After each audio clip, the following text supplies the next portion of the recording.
Greetings, UPC family. I would like to share a very unusual devotional today. All of us we get all kinds of things coming on WhatsApp.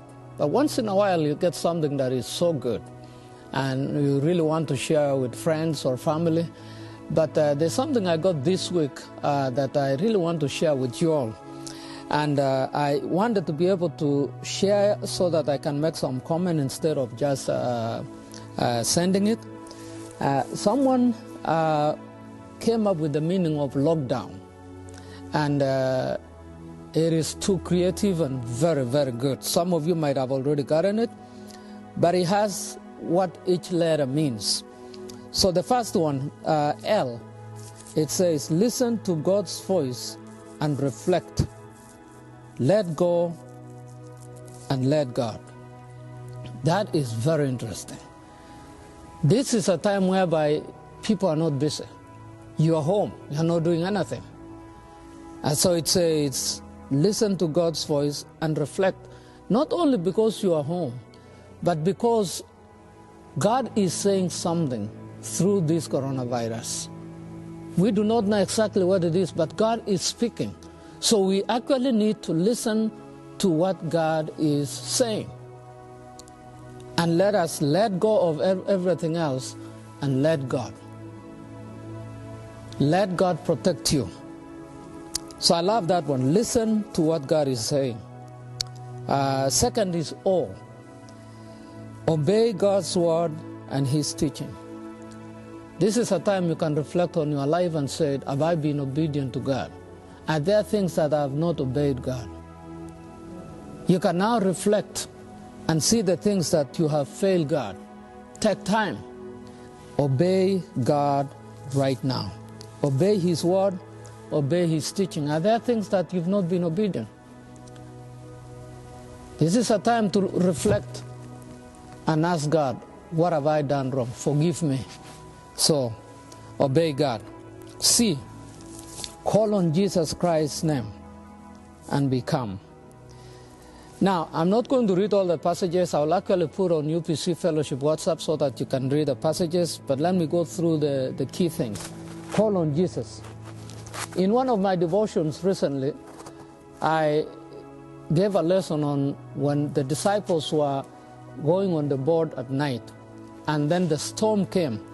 Jesus Christ was sleeping, and the storm was furious, was fierce, almost causing the boat to collapse.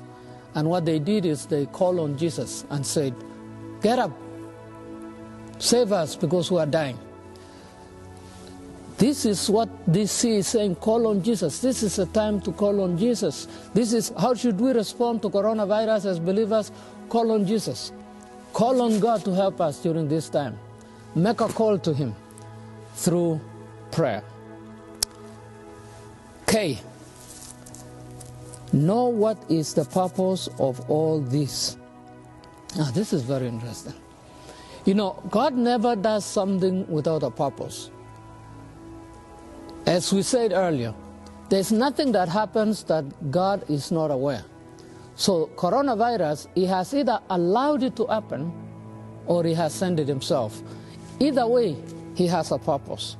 Now, this is one of the verses I really wanted to read is Jeremiah chapter 32, verse 19. It reads, great are your purposes and mighty are your deeds. Your eyes are open to all the ways of men. You reward everyone according to his conduct and as his deeds deserve. So great are your purposes. Mighty are your deeds. Great are God's purposes, and mighty is His deeds. So God has a purpose. So try to get to know the purpose of all this. All of us are trying to figure out why has God allowed this to happen? What's the purpose? Just be sensitive so that you may not miss out on the purpose of all this. D, dwell in the presence of God, do not panic. Dwell in the presence of God, do not panic. Now we saw in Psalms 91 that the promises given are given to those who are dwelling in the presence of God. So this says, dwell in the presence of God. Do not panic. Why? Because it is they who are dwelling in the presence of God are given the promises that nothing will happen to them. So dwell in the promises of God. Oh, offer a prayer for everyone's safety. Now 2 Timothy chapter 4 verse 18 and Proverbs chapter 25 verse 29 verse 25. Offer prayers. See, one of the responsibilities that we have been given as believers is to pray for one another, to pray for our government, and to pray for the church, to pray for the leaders of the church. We've been given a responsibility. You know, the New Testament calls us, we are all priests. Priests who are representing the people before God. So you, every believer, you are a priest. Therefore, you are representing others. So our responsibility is to pray for others. So this is the time that take time to pray for your family, pray for your church, pray for your friends, pray for the country, pray for the world. Practice your priesthood as a believer. And then W, wait and be patient. Wait and be patient. Because none of us can do anything about this. It will come to an end when God says it is coming to an end. So wait and be patient. I love the passage that was quoted here. Psalms 37 verse 7. It says, be still before the Lord and wait patiently for him. Do not fret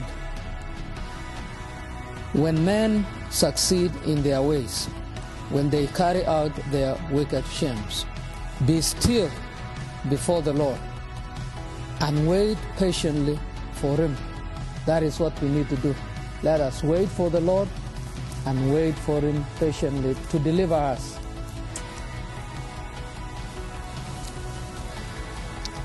And nurture your personal relationship with God. I love this. This is a time whereby you don't have to go to work. You are at home the whole day. This is a time you can read the Bible. Immerse yourself in reading the scriptures. Immerse yourself in reading the scriptures. Build your relationship with God. And the only way you can do it is through the reading of God's word. So, nurture your faith. Nurture your relationship with God by reading God's word.